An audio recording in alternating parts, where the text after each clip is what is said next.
This is Bill, live from Boston with the Bill and Jason Show. And that's Jason sitting in Minneapolis, still with the duck.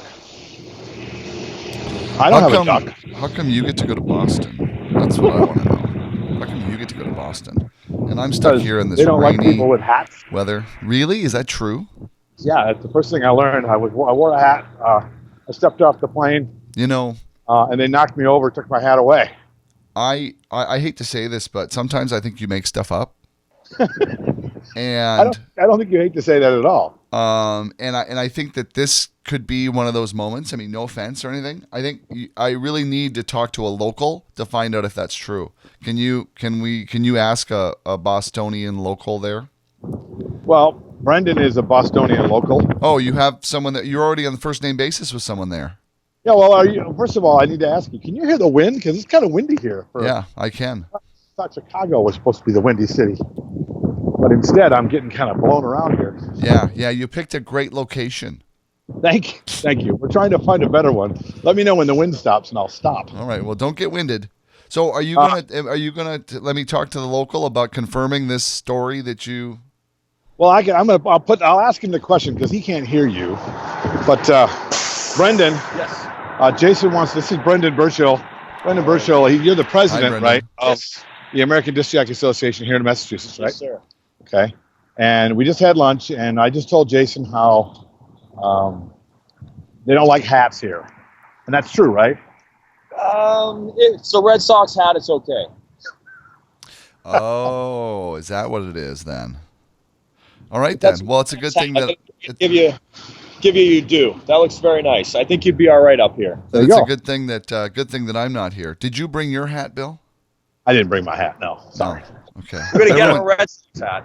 He's gonna have a cap. You gonna give me a Red Sox hat, Get him a really? Red Sox cap. All right, Guys, outstanding. Wow, you've been adopted. Now I'm really jealous. So right now we're actually walking around Fenway Park in Boston because apparently they won't let us in. Well, they won't let me in. And when you see this video then on the Travel Channel, then you'll know you saw it first here on Disc Jockey News TV. Right, we're giving you a tour of the streets outside of Fenway Park because that's the kind of gravitas I bring to the situation. Okay. I say, Bill Herman is here, and they go, walk around. Speaking of that, when is Anthony Bourdain going to be coming on the show? When is this going to get good? Anthony Bourdain will be any second. Don't worry about it. Oh, okay, great. Second. All right, terrific. He just has to find you. Awesome. Well, that looks like a perfectly good place to start. This is the Bill and Jason Show. I'm Jason Jones. That's Bill Herman. Simulcasting at BillAndJasonShow.com as well as visually on Disc Jockey News TV, which makes this even more interesting. So if you're listening to the audio thing and we're referring to things we're seeing, it's not a blind thing. It's actually, we have a video version of the show. Absolutely. And if you want to see it, you can go to DJNTV, or you can see it on our website at BillAndJasonShow.com.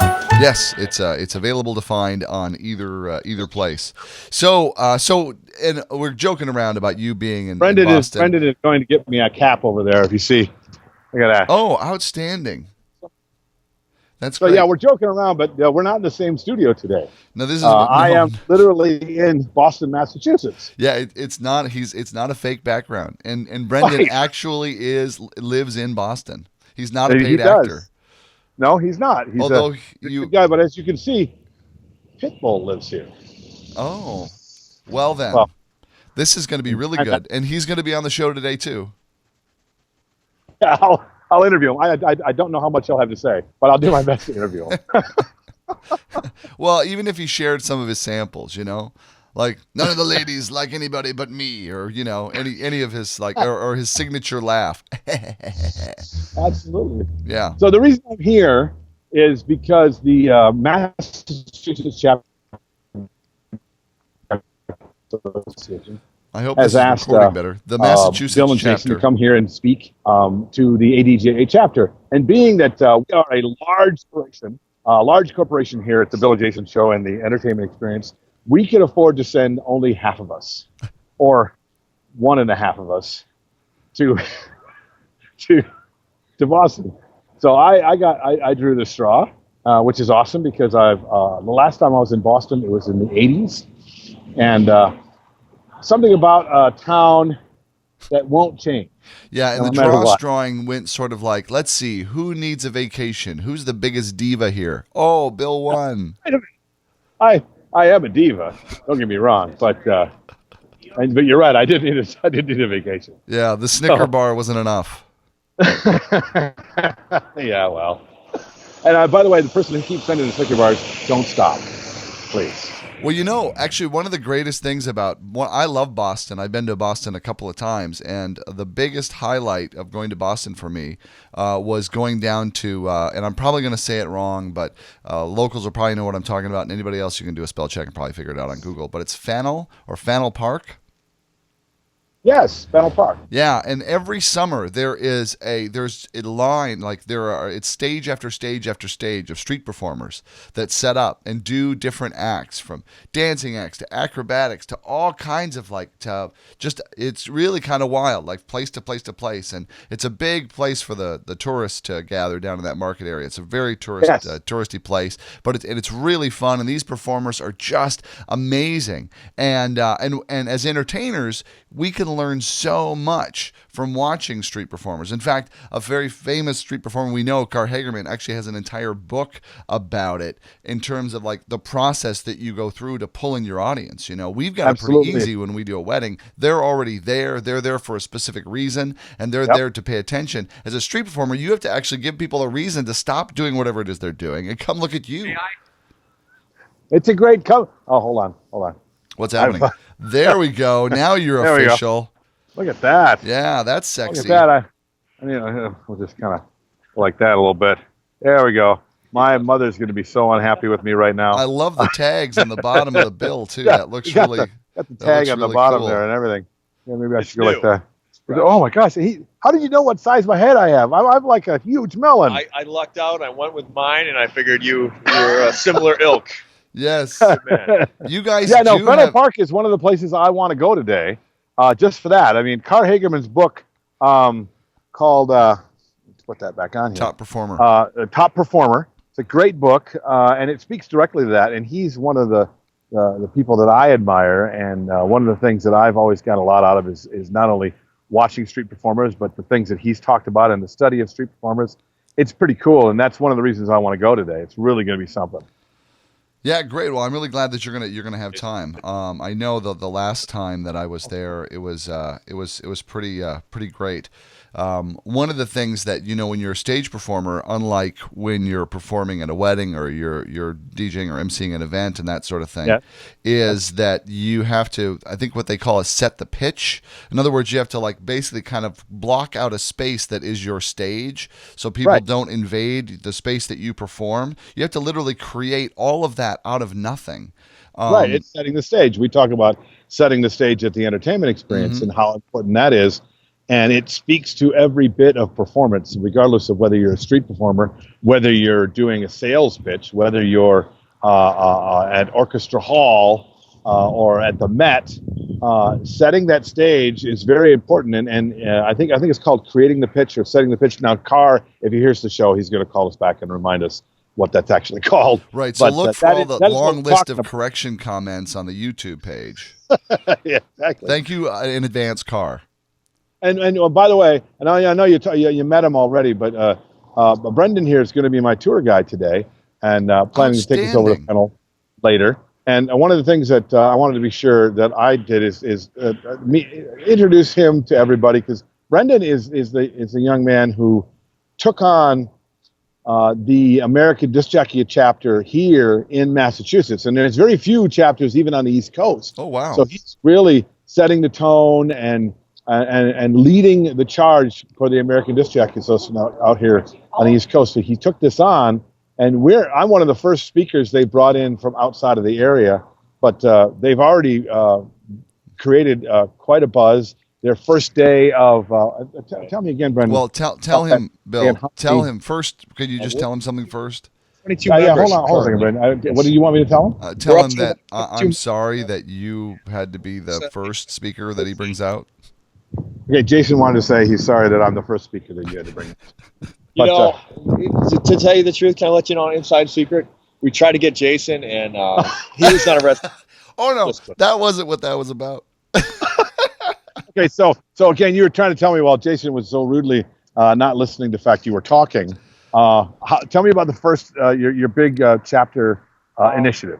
We've been restarting the chapter for a little while. Roger Leary was the former president, and he's been a busy man lately. And I do want to give it up to him for helping us out, getting us started. I used to be the vice president, and Roger stepped away for a little bit and resumed the treasury role. Sorry, that's a little bit of minutia for you. And I took over as president, and we're up to 22 members right now. And after tonight, seeing Bill's speech, I know people are coming in just to see Bill speak tonight. So I think we'll be up to at least 25, maybe 30 members after Bill's speech. So yeah, they're going to have a contest to see if they can guess my weight. Oh, brilliant! And what do they win? Dinner with you? They're gonna win dinner with me and see if they can bring my weight up with a few with the hot beef sandwiches here in Boston. So Well, yeah, you have to have a hot dog while you're in Boston. I have to have a hot dog. Okay, well I have to have a hot dog while I'm here in Boston. Chicago style. Chicago style hot dog in Boston? Okay, shut up. What's wrong with you? I'm standing here with a Bostonian in front of Faneuil Park, okay, with people coming by who are just dying to smack the crap out of me for not being from here, and you're bringing up Chicago. Did you tell them about Mr. 305? Mr. 305 is right over here. Yeah, we're going to go over and interview Mr. 305 in a little bit here. Oh, outstanding. Let's see if he has a few things to say. So, tell me, why have you been named after a dog? Nothing. Okay, so anyway, it's gonna be really great. I'm looking forward to this entire time here. We got a little bit of rain, but honestly, I mean, this is beautiful here. This is spring in Boston. There's stuff coming out of the trees. The trees are budding. Why don't you rub it in a little bit more that you're on a vacation right now? Just keep throwing salt down on there. Rub it in there. Beautiful women that have been following me wherever I go. How's that for another rub in? Giselle. Go away. Go. Leave me alone. I'm working here. Are they from Salem? They're from Salem. Every one of them are from Salem. We should go there too. Yeah, Bill has 24 hours. How much can he see in 24 hours? So you wanted me to speak? I have to go around and gather my notes. Take me around. So what did you do this weekend? Oh, I had a wedding, and it was challenging, and it was really, really fun. It was really great. Where was it? Who'd you work for? It was a beautiful couple, Sarah and Dwayne, and it was at the Bayview Event Center, which is just outside of on Lake Minnetonka here near the Twin Cities. And this one was really unique because actually there was two levels. They used the entire facility. They had a lower level that they had the cocktails and the dance in, and then the upper level they actually had the dinner in. So we had to bring everybody, gather them around downstairs, bring them all upstairs, do some toasts, things like that, all to be able to have the dinner service ready to start on time. And it was a very short window. There wasn't much fudge room on being late on that dinner service because they were doing filet mignons. Yummy, yummy. Oh. So there was they were like, we don't have a lot of fudge room here to get that really, really right. So they were really great to work with there, and everything went really, really smoothly. Went really well. What's interesting to me is when I think about it, there's the things that just a few years ago would just rack my brain and really shut me down as a performer that don't faze me. They don't really faze me anymore. I can just really move right through. And a lot of that has to do with the thing that we talk about on day 2 during the performance coaching and the entertainment experience in terms of just being authentic and just being you. So when, because to the example, what I could speak of specifically is that they had actually given me a different last name for one of the matrons of honor than was her last name. Oh, no. And so I announced it, and I pronounced it correctly, and things like that. And then one of the gals, tapped me on the shoulder and said, "Come here, I want to whisper something to you." And this is while I'm doing introductions. And so I leaned down. I'm like, "What's that?" And they're like, "Oh yeah, that's not her name. It's this." Now, if I could have been and it was the difference between like Bubbles and Wilma, like they were like drastically different, right? And if I had actually had my wits about me, Ron was assisting me, and if I had my wits about me, I could have said, "Oh, I'm sorry, folks, I mispronounced her last name. It's Wilma." Right. which is so far from a mispronunciation. It would have been absolutely hilarious, But instead, to speak to like what I did, so that didn't terrify me. I didn't think, oh, I ruined this, or how do I tell them it wasn't my fault? None of that was there. I was just like, I just said, whoops, everybody, I made a huge mistake. You're not going to believe this. I actually called her this when it's actually that. Okay, now we're all good. Let's move along. And it just, everybody was just like, oh, okay. And then we were on to the next thing. Like, no one was fazed. They were like, yeah, okay, now what? So, it goes to show that if when I'm performing, if I go into a space where it's like, oh, this is so wrong, I've made this wrong, everything's wrong, everything's wrecked, everything's ruined. What's that, Bill? It does speak to the entertainment experience about being that there's nothing really wrong going on. Everybody wants to see you do well, and mistakes happen. Right. The father of the bride is going to get somebody's name wrong. And if you let the elephant in the wrong room just sit there, and that's all they talk about now is, oh, yeah, but he was good. But he got that girl's name wrong and he didn't say anything about it. So you worked towards, how things were going. And well, the father of the bride gets a bye. I mean, anyone who's a guest, anyone who's family, I mean, they're like, oh, they're part of the in group. You know what I mean? I'm the only one that's really an outsider that's participating as an insider. Right.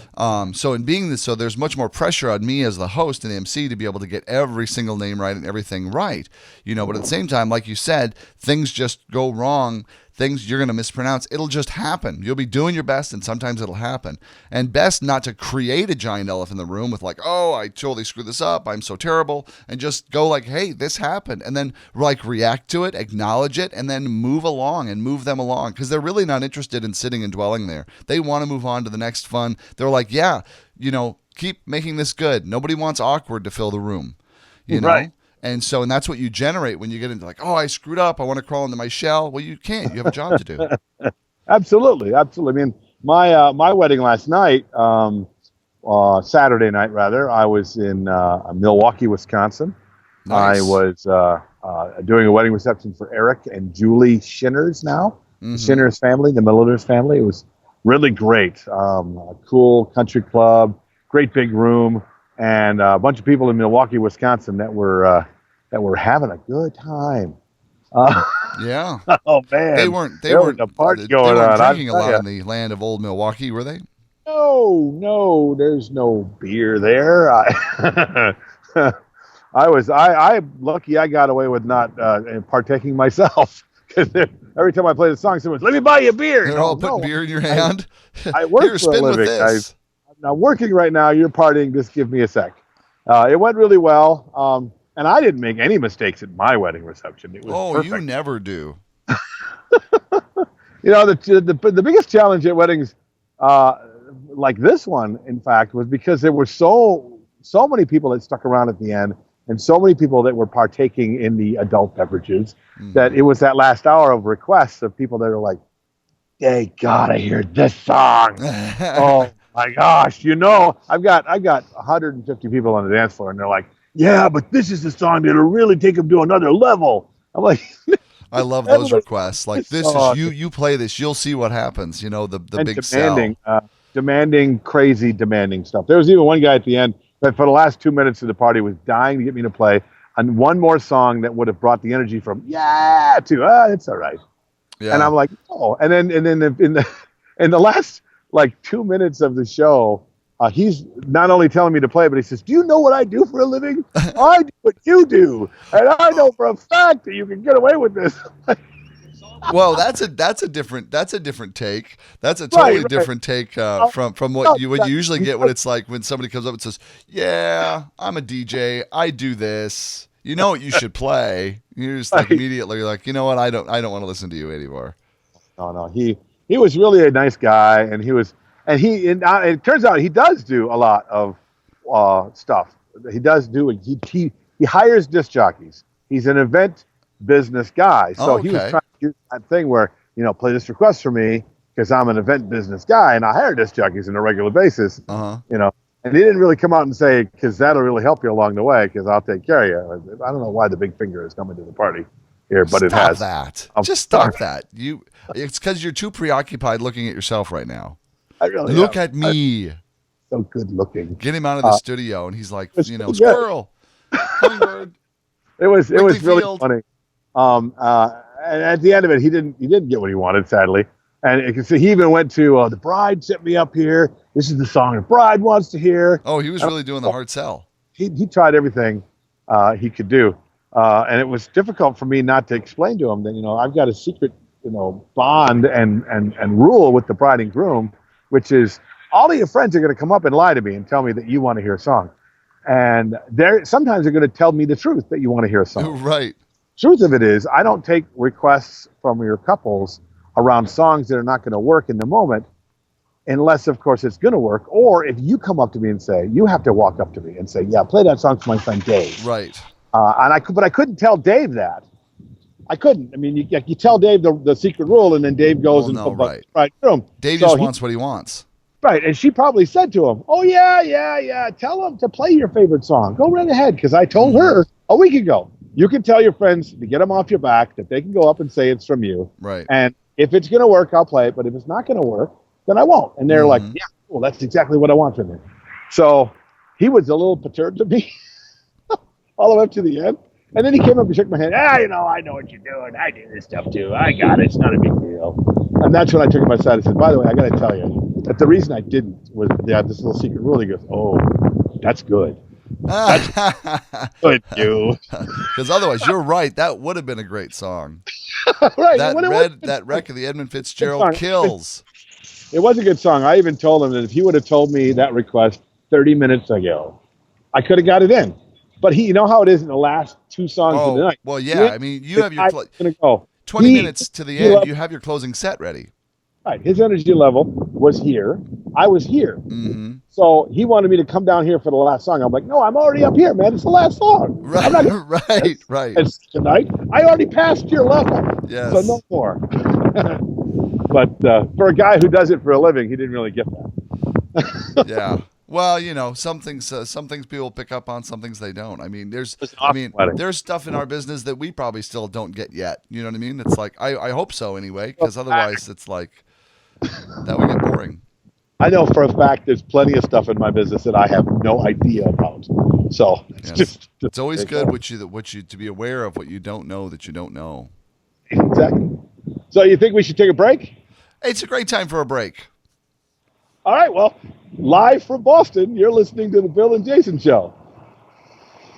That's good. All right, it's now time for the public apology. Oh, the public apology. It's now time. Hold on. I'd like to apologize for the truck going by. And in a minute, I'm going to have something from the best sausage company. It's right across the street. I think they sell over there, don't you? What? Chicago dogs. That's something. You're going to get me in trouble. All right. So it's time now for the public apology with Bill Herman. No, you're doing the public apology. It's time. Oh, am I doing the public apology? Yes, I thought you were. Oh, that's right. That's right. I am apologizing. I can do a public apology. No. I need to apologize. I apologize for ruining the public apology. So please introduce the public apology. It's time now for the public apology with Bill Herman and Jason Jones. We here at the Bill and Jason Show are very sorry to everyone in Boston. That's it? That's it. Okay, well, that was the public apology with Bill Herman and Jason Jones. I don't know what I have to apologize for. You're in Minneapolis. Yeah. I'm not going to take all of your stuff. Exactly. So the topic we were talking about just before the last thing on that was that you always can tell those people who are really polished at getting their songs played, and those that are really bad at getting their songs played. The really bad ones come up and say, "This is horrible. You're horrible. This is what you should play. Play this next." Now, pretty much any iteration of that is going to get a it's not going to happen in a million years kind of way, But the people go like, "You're awesome. You're amazing. You're the most amazing thing I've ever seen. You're incredible. Hey, you think you could find it to squeeze in a song? It's like, I love this song so much, and you're so amazing, and I think it would work, but what do you think? Could we do it?" Like, that just bumped up the meter to, I'm going to play this, almost to the, I'll find a place to get it in there for you, man. You're awesome. It's like they haven't changed. I mean, there's a way that people request songs almost all the time. No one has tried anything new for years and years and years and years. Right. The only ones that I don't have a problem with them repeating on a regular basis is the young 25-year-old girl who asks for a song by leaning into your arm with the front of her body. Could you play this song? That Could sucks. you And play of course, this song for me, Brendan? I mean, really, Brendan, could you play this song for me? Wait, what song was that, Bill? was exactly- I couldn't hear you. And so my question for you, Bill, is how many times do you say no just to get a repeat request? All the time. I never play those songs. What are you, crazy? I don't have that song. Come back when you think of another one. And Well, bring your friends. fortunately, there are no 20-something girls that listen to this show or watch this show, so all the rest of the DJs will be safe. Right, but everybody knows that that's the way it works. Every one of them does it. So we've all had that request, and we've had the ones where the bride asked me, the groom's favorite song is, the father of the bride really loves this. Okay, Right. how about you just come up and ask me what you want, and I'll tell you if I can play it for you. That's the way it works. I mean, it's not a big deal. I know that they've been lied to by club disc jockeys to get rid of them. Yeah, no problem, I'll play for it. And then because they know the girl's going to go halfway across the bar, and it's going to take her 30 minutes to get back, and she's probably not going to hear it even if you play it. So you could even tell her when she comes back, oh yeah, I played that song. You didn't hear it? Right. So they know, exactly. and they had people that have lied to them. I, on the other hand, will tell them, I can't play that song. Right. Or, I don't have that song, or yes, I will. And nobody ever believes any of those, especially, yes, I will play it. Especially Right. a bridesmaid, you ask for a song, and then 10 minutes later she's up, you're going to play that song, right? Yeah, Right. I'm going to play that song. It's And then coming up. You're going to play that song, right? Yeah, I'm going to play that song. When are you going to play that? It's coming up. I'm going to get it in at the right spot, the perfect spot. You're going to hear it. Don't worry. You're not going to go home unhappy. The song's going to get played. Oh, come on. You're going to play that song. Oh, my God, really? I'm going to play the song. That's exactly how it goes. Hey, what are you going to talk about tonight at the chapter meeting? Well, we're going to the chapter meeting. I'm doing the keynote speech that I've done one other time before, called One Simple Word, and it's the one moment or the one word that you can use in what you do as a mobile entertainer or any kind of an entertainer that will have the most effect on your outcome of your events. Oh, And really? Why is that? cornerstone of many of the things we already talk about at the entertainment experience, because it's that word comes up in every one of the entertainment experience places. Wow. Why is that? It just does. It just does because it speaks to it, because you just gave it away is what it is. I hope you're happy. What are you talking about? Why did you talk about it? I'm asking you to explain more. That's okay. Well, the word, if you would want to be more specific, the word is why. And a question that never gets asked at events, a question that many entertainers don't speak to before they perform, that many salespeople don't speak to before they have sales confrontations. Listen to me. That's how yours go, It's right? much different Sign sales. here. If you, listen here, mister. You're going to do this right now. Do your Sopranos That's my sales impersonation. conversation. You know I'm a Bye, mobster, Kevin. right? Bye. No, the sales consultation, the planning session. If you can be unafraid to ask your clientele and the people you're working with to explain the purpose behind the decisions they're making, then you can get to know them in such a way that no matter what you do now, it's going to make what they do or make what you do for them even better.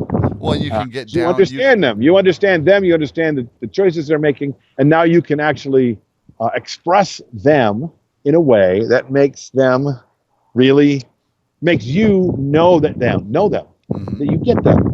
And the room understands you understand them. You're not just the DJ now. You're someone who cares about them as much as any of the guests that show up. Right. Well, it's about knowing about their priorities.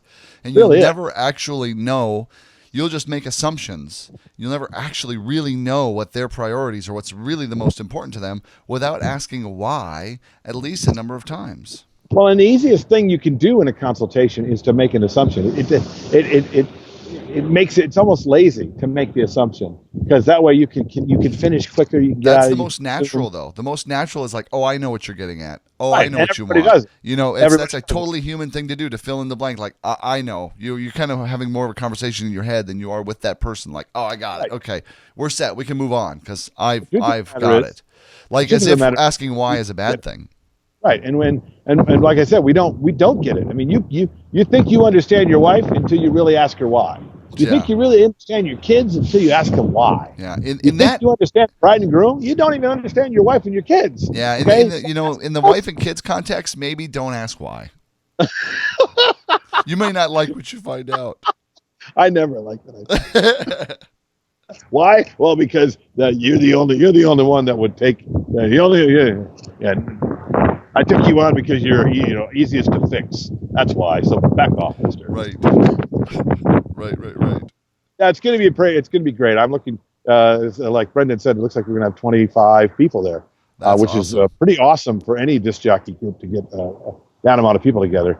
And if he's saying 25, we're probably gonna have closer to 50. That's what I'm saying. We're going to create 50 to 100 people, all in Boston, all talking to me like I can't understand them. That's great. Well, take lots of pictures so we can put them up on theentertainmentexperience.com and billandjasonshow.com, or not that Bill and Jason Show Facebook page. We can post them there. That'll be awesome. Well, I'm jealous. Wish I was there, but have a great time. Say hi for me to everybody. This looks like a good spot to wrap up the Bill and Jason Show for this week. I know, right? Already? Well, I suppose then, thanks for being with us. He finds the windiest spot. What? Can you hear me? I'm going across the street. I'm going to see if I can get not stopped. But we're going to step over here. He's and in as I say Chicago. goodbye, we're going to have ourselves the best sausage right there. So I'm going to order myself some food. I'm going to get a pizza. And thanks for being a part of everything. So say goodbye for the Bill and Jason Show. Bye. Bye. That's perfect. So long. Broadcasting from high atop planet Earth at a rate of 96 kilobytes sample per second over the interweb in an effort to stop glorifying being busy. This has been an entertainment experience production.